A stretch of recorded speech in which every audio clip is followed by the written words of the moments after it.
না, যারা এখন উপদেষ্টা হয়ে বসে আছে বা ওই বড় বড় নেতা হয়ে বসে আছে, বাপ দাদার নাম নাই, চান মল্লের বিয়াই যারা হয়ে বসে আছে, এরা বুঝে কিনা, কিন্তু এরা সর্বনাশের সঙ্গে আছে।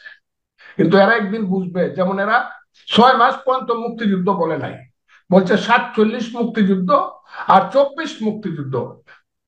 71কে তারা স্বীকারই করে নাই।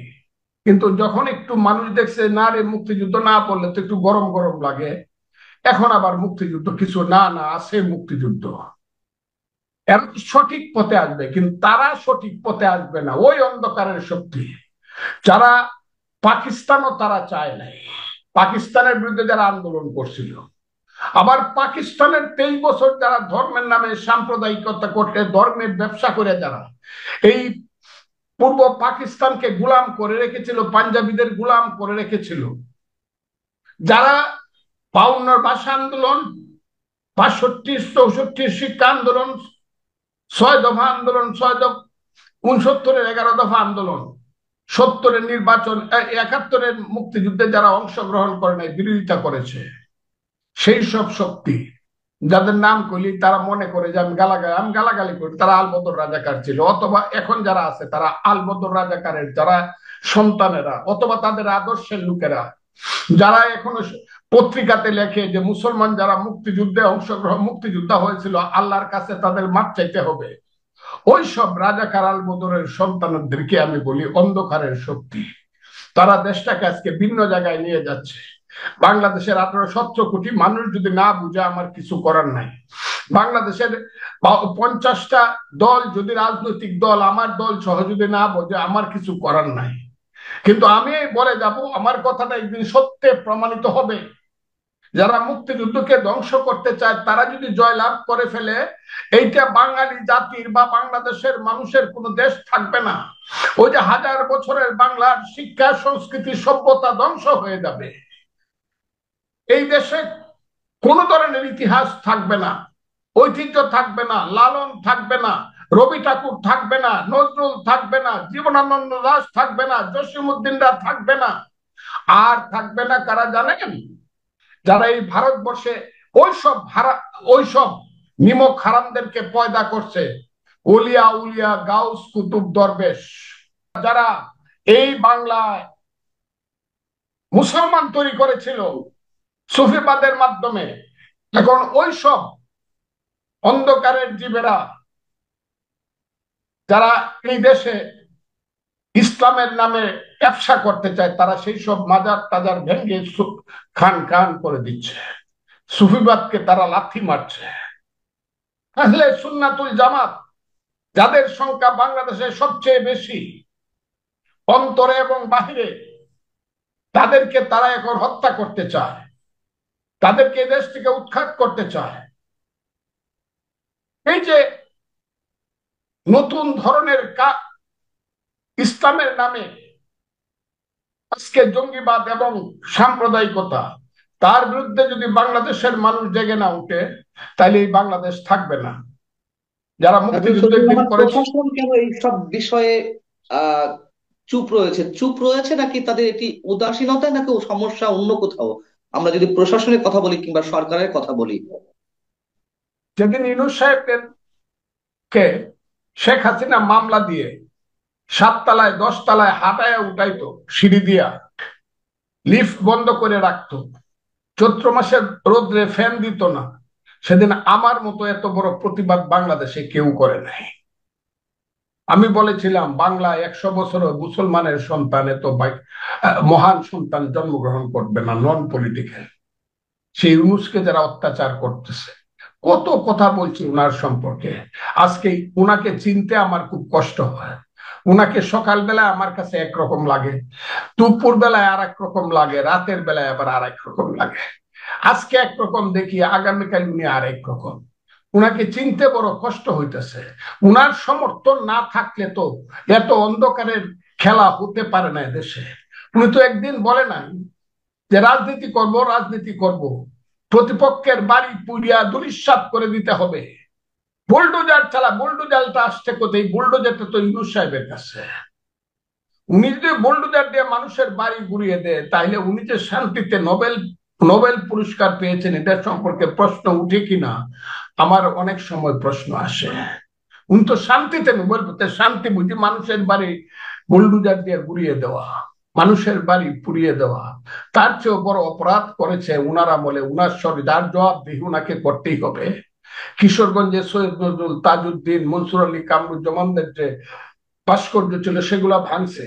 আচ্ছা, সেটা আমি না হয় অনেক কষ্টে মেনে নিব, কারো কিছু ভাঙ্গা উচিত না, কিন্তু স্বাধীনতার সাত বীর শ্রেষ্ঠ সমস্ত ভাস্কর্য ব্যঙ্গে পা দিয়া মারাইছে। এটার প্রতিবাদ তো ইউনূস সাহেব করে নাই, এটার প্রতিকারও তিনি করেন নাই। আবার যে শ্রেষ্ঠ বীর শ্রেষ্ঠ, তারা তো সবাই সামরিক বাহিনীর লোক, তাদের আত্মত্যাগের জন্যই তো আজকের যে বাংলাদেশের জেনারেল ওয়াকারুজ্জামান, নাইলে তো ওয়াকারুজ্জামানের মতো ছেলে তো জেনারেল হইতো না। উসমানীর মতো লোক কর্নেল হয়ে পাকিস্তানে রিটায়ার করে, ওয়াকারুজ্জামান সহ গন্ডায় গন্ডায় জেনারেল, শত শত মেজর জেনারেল, লেফটেন্যান্ট জেনারেল। তাদেরকে আমি যদি জিগাই, ওই সাত বীর শ্রেষ্ঠ এবং আপনাদের ভাইদের রক্ত দেওয়ার কারণেই তো আজকে আপনারা বাঙালির ছেলে জেনারেল হয়েছেন, lieutenant general, major general, brigadier general হয়েছেন। আপনাদের মনে কি লাগে না? যদি না লাগে তাহলে তো বুঝতে হবে আপনারা ওইটার সাথে আছেন। তাহলে বাংলাদেশটাকে শেষ করে দেন, এটিকে পূর্ব পাকিস্তান ঘোষণা দিয়ে দেন এবং বলে দেন এটার নাম আবার পুনরায় রাখা হলো ইসলামিক রিপাবলিক অফ পাকিস্তান, পূর্ব পাকিস্তান লিখে দেন। যদি মুক্তিযুদ্ধ রক্ষা করতে না পারে তাইলে এইভাবে যদি চলেন, এই দেশটা আমি চাই না। আমার স্বপ্নের বাংলাদেশ এটা না, আমার মুক্তিযুদ্ধের বাংলাদেশ এটা না। আমি তাদের কাছে কোনো আশাও করি না। আমি আশা করি 18 কোটি মানুষের কাছে। আমি আশা করি বাংলাদেশের আওয়ামী লীগ ধ্বংস হয়ে গেছে। 10 বছর আওয়ামী লীগ লিখতে পারবে না, এটি বারবার বলেছি, ওই দিনও আপনার সামনে আমি বলে আসছি। কিন্তু আরো তো বড় দলগুলো আছে যারা ক্ষমতায় যেতে চায়। ক্ষমতায় যদি বা দায়িত্ব যদি দেশের নিতে চান, তাহলে বাড়ি পুরার দায়িত্ব নেন না কেন? এই যে ধ্বংসের দায়িত্ব নেন না কেন? সাত বীর শ্রেষ্ঠ ভাস্কর্য ভেঙে ফেলা হচ্ছে, সেই ব্যাপারে কথা বলেন না কেন? তাহলে বলে দেন যে আমরা মুক্তিযুদ্ধের কোন পক্ষে আছেন, সেটা পরিষ্কার বলে দেন। আমি তো মনে করি বিএনপির মতো দল, যে দলটা আমি করি। বলবেন বঙ্গবন্ধুর 32 নম্বর বাড়িও যে বুলডোজার দিয়ে গুড়িয়ে দেওয়া হলো? কিন্তু তাই বললাম, আমার কথা বঙ্গবন্ধুর বাড়িটা আমি অন্যভাবে নিব, বাহানা হিসাবে নিব। কিভাবে নিব? ওই যে আমি বলি শেখ মুজিব খুব খারাপ লোক, 6 দফা দিয়া অনর্থক বাঙালির মুখে ভাষা দিছিল। দিল্লি না পিন্ডি না ঢাকা, ঢাকা ঢাকা, পাঞ্জাব না বাংলা, বাংলা বাংলা। ওরা আমাদেরকে শোষণ করতেছে, সোনার বাংলাকে শ্মশান করতেছে। কাজটা তো শেখ মুজিব বড় খারাপ করছিল। তা না হইলে পাকিস্তানের সাথে আমরা থাকলে আদমজি ইস্পাহানিদের বড় বড় কারখানা হইতো, ওখানে গিয়ে আমরা কর্মচারী হইতাম, আমরা ওখানে গেটের দারোয়ান হইতাম। আদমজির নাতির সুন্দর গাড়ি দেখলে হাততালি দিতাম। আর পাঞ্জাবি ছেলেরা এসে আমাদের দেশের মেয়েরারে বিয়ে করে সুন্দর সুন্দর আমাদের বাগদা বাগদি বানাইতো। শেখ মুজিবুর রহমান এই কাজটা খারাপ করে নাই? আমাদেরকে অত কিছু থেকে বঞ্চিত, তার বাড়িটা না হয় ভেঙে ফেলছে। কিন্তু আমার কথা হলো, শুধু কি তার বাড়ি ভাঙছে, গা আগুন দিছে? এই যে আগুন দেওয়ার সংস্কৃতি, আজকে ইউনূস সাহেব যে থাকা চেয়ারে বৈশা, গদিতে বৈশা, ময়ূর সিংহাসনে বৈশা আরেকজনের বাড়ি পুরাইতেছেন, এ ডে মে কাম জনাব মোহাম্মদ ইউনূস সাহেব, এ ডে মে কাম। এই পুরানোর ক্ষমতা কিন্তু একসময় অন্যদেরও হইতে পারে, তখন কিন্তু আপনার গ্রামীণ অবস্থা কি হবে বুঝে শুনে দেখতে। আপনি কেন এটা করলেন না? একটা লোককে কেন দায়ী করলেন না? প্রতিষ্ঠানকে কেন দায়ী করলেন না? আর্মিরা এসে ঘুরে গেল, মনে হইলো তারা হাততালি দিল, কাজটা কর কর, আমরা তোদেরকে প্রোটেকশন দিচ্ছি। এইটাকে একটা দেশের আর্মি হওয়া উচিত? এটা কি মুক্তিযুদ্ধের আর্মি? এই বুঝতে হবে। যাদেরকে আমি সারা জীবন বলে আছি স্বাধীনতার সার্বভৌমত্বের প্রতি, আমার দেশের স্বাধীনতার সার্বভৌমত্বের প্রতি কি এরকম হওয়া উচিত? এরাই আর্মি?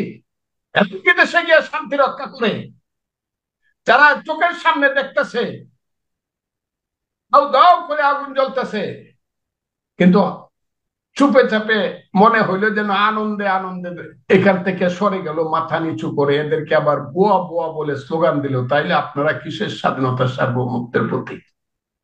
আর যদি মনে করেন যে আপনারা এইভাবে বাড়িঘর ওদেরকে সমর্থন করে পুরাবেন, এই যে mob justice, mob justice, mob action, 10,000 লোক একত্র করতে পারলেই আমি যা ইচ্ছা তা করতে পারি। 18 কোটি মানুষের দেশে 10,000 না, 10 লাখ লোক একত্র করাও কিন্তু এমন কোনো কঠিন জিনিস না। এমন মানুষও আসতে পারে, সে গুন্ডা হইতে পারে, বদমাশ হইতে পারে, লুটেরা হইতে পারে, এটার একটা দল হইতে পারে। এই দলটাকে আমি ঘৃণা করি, কিন্তু ভালো মানুষেরও কিন্তু দিনে 24 ঘন্টায় 10 লাখ লোকের একটা হইতে পারে, জমায়েত হইতে পারে, যারা জীবন দেওয়ার জন্য প্রস্তুত হয়ে বলতে পারে মুক্তিযুদ্ধ ছাড়বো না, গণতন্ত্র ছাড়বো না, এই দেশে জঙ্গিবাদ প্রতিষ্ঠিত হতে দিব না, এই দেশে হবে গণতন্ত্র, এই দেশে হবে মানুষের পেটের কাপড়, শিক্ষা শেষে চাকরি, ছেলের হাতে, গরিব মানুষের সন্তানের হাতে বই, পাখি সব পরের রাতি পহলো, কারণে কুসুম কলি সকলে ফুটিল, রাখাল গরুর পাল লয়ে যায় মাঠে। এই দেশে আরো সাধারণ মানুষের ছেলেদের হাতে থাকবে কায়দা, থাকবে আলিফ দিয়ে দেশে, অথবা থাকবে সিভারা, থাকবে আলহামদুলিল্লাহ, আরো বড়দের সন্তানদের হাতে হয়তো বা এবিসিডিও থাকবে। সবাই মিলে আমরা একটা দেশ গর্ব, জ্ঞানে গুণে শিক্ষায় দীক্ষায় ত্যাগে তিতিক্ষায়।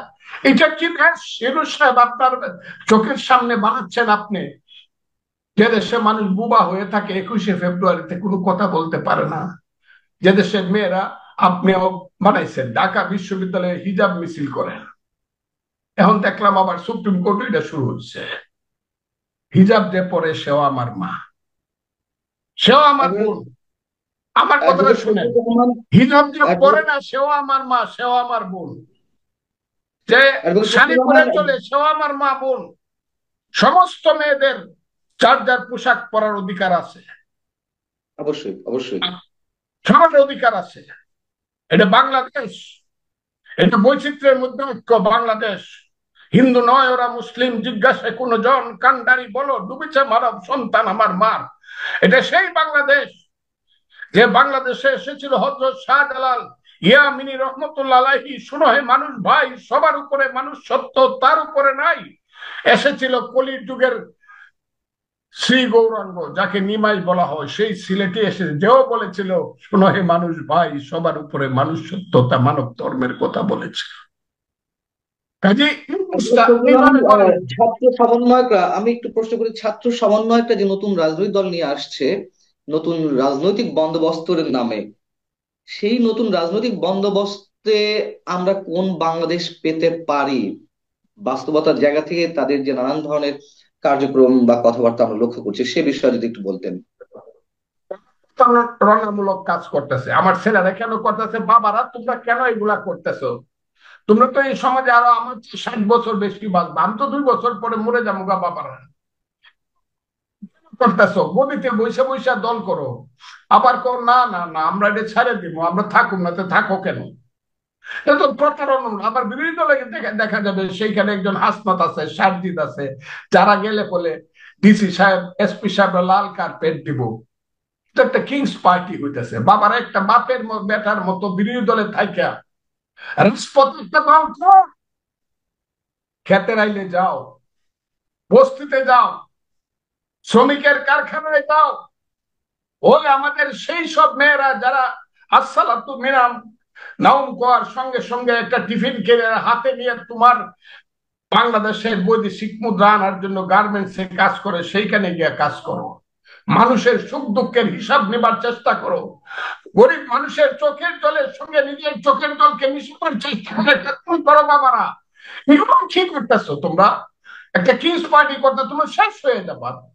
আমরা তো চাই না তোমরা শেষ হয়ে যাও, আমরা চাই তোমরা একটা মডার্ন পলিটিক্স করো, মানুষের সাথে মিলে তার কাঁধে হাত রাইখা, কৃষক শ্রমিক মেহনতি মানুষ, এদেশের মুক্তি সংগ্রাম আর একটা দ্বিতীয়টা তুমি করো না। সেটা তো তারা করবে না, তারা সকালবেলা সুন্দর শার্ট গায়ে দিবে, বিকাল বেলা আবার সেন্টেন্ট মারে টাইনে পাঞ্জাবি পরবে, টুপি মাথা দিয়ে, রাত্রেবেলা সুটকুট পরবে, আবার 4 কোটি টাকা দামের গাড়ি চড়বে। এরা করবে দল, যারা বাড়িতে গেলে 86টা গেট হয়, হ্যাঁ 86টা গেট যারা বাড়িতে গেলে 100 গেট হয়, যারা 30,000 কম্বল দেওয়ার জন্য 30 লাখ টাকা হেলিকপ্টারে খরচ করে, এরা করবে দল, করো।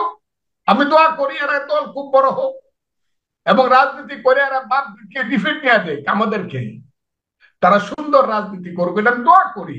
কিন্তু they will not do it, এটা এখন পর্যন্ত তাদের চরিত্রে এটা আছে বলে আমার মনে হচ্ছে। যদি আসে ভালো, আমি খুব খুশি। এবং আপনি যে মুক্তিযুদ্ধের ইতিহাস নিয়ে শঙ্কিত, মুক্তিযুদ্ধের স্মৃতিচিহ্নগুলো মুছে ফেলে দেওয়ার চেষ্টা করা হচ্ছে, আপনি যে অভিযোগগুলো করলেন, যারাই এই চেষ্টাগুলো করুক না কেন, আপনার কি মনে হয় তারা সফল হবে এই বাংলার মাটিতে?